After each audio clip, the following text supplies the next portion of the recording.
गलत टूल का इस्तेमाल करना। ये ऐसा ही है कि जावेद साहब मुझसे ये मुतालबा करें कि मुफ्ती साहब आप मेटल डिटेक्टर के जरिए प्लास्टिक डिटेक्ट करके दिखाएं। अब चूंकि प्लास्टिक डिटेक्ट नहीं हो पा रही है लिहाजा प्लास्टिक डज नॉट एग्जिस्ट।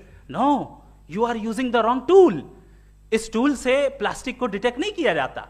लिहाजा मैं समझता हूं कि गॉड के एग्जिस्टेंस पर एम्पेरिकल एविडेंस का मुतालबा करना एक बचकाना मुतालबा है, और हमारे रिस्पेक्टेड जनाब जावेद अख्तर साहब इस स्टेज से अब बहुत आगे निकल चुके हैं। अब बचता है एक ही स्टैंडर्ड, और वो स्टैंडर्ड है अक्ल, लॉजिक, रीजनिंग।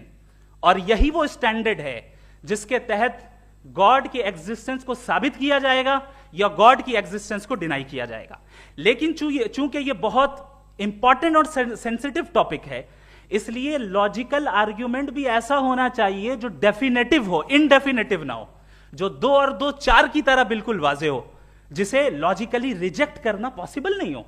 फॉर एग्जाम्पल हम कहें हमारे रिस्पेक्टेड मिस्टर सौरभ साहब, ये एक इंसान है और तमाम इंसान कॉन्शियस बीइंग है, लिहाजा नतीजा क्या निकला, हमारे सौरभ साहब भी कॉन्शियस बीइंग है।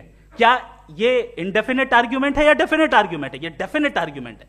ये 2 और 2 की तरह वाजे है, इसमें किसी तरह जो है लॉजिकली इसको रिजेक्ट नहीं किया जा सकता। तो अगर आज हमारे जावेद अख्तर साहब ऐसी कोई अकली दलील और लॉजिकल एविडेंस दें खुदा के ना होने पर जो डेफिनेट भी हो, तो मैं ये ऐलान करता हूं कि यकीनन मैं उस एविडेंस को कबूल करूंगा और उस पर गौर करूंगा। लेकिन साथ में यह भी ऐलान कर देता हूं प्रेडिक्शन के तौर पर कि ऐसा कोई डेफिनेट आर्ग्यूमेंट कोई नहीं पेश कर सकता। दलील हम देंगे और डेफिनेटिव दलील देंगे, लॉजिकल दलील देंगे, ऐसी दलील देंगे जो एंटायर एथिस्टिक वर्ल्ड उसे रेफ्यूट नहीं कर सकती।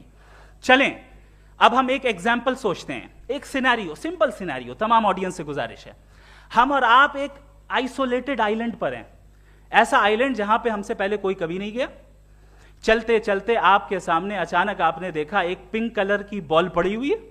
सबसे पहला सवाल आपके जहन में क्या आएगा कि ये बॉल यहां क्यों आई, कैसे आई, ये पिंक कलर की ही क्यों है, कोई और कलर भी हो सकता था, ये इसी शेप में क्यों है, कोई और शेप भी हो सकता था। नेचुरली आप इस तरफ पहुंचेंगे कि कोई ना कोई है जिसने इन स्पेसिफिक प्रॉपर्टीज के साथ इस बॉल को बनाया है और यहां पे रखा है। चूंकि आप जानते हैं कि ये जो बॉल है इसका एग्जिस्ट करना जरूरी नहीं है, ये एग्जिस्ट कर भी सकती थी, नहीं भी कर सकती थी, और एग्जिस्ट करना ही था तो किसी और फॉर्म में करती, किसी और कलर में करती। अब आप इस बॉल को एक्सपैंड करते चले जाएं, एक्सपैंड करते चले जाएं, एक्सपैंड करते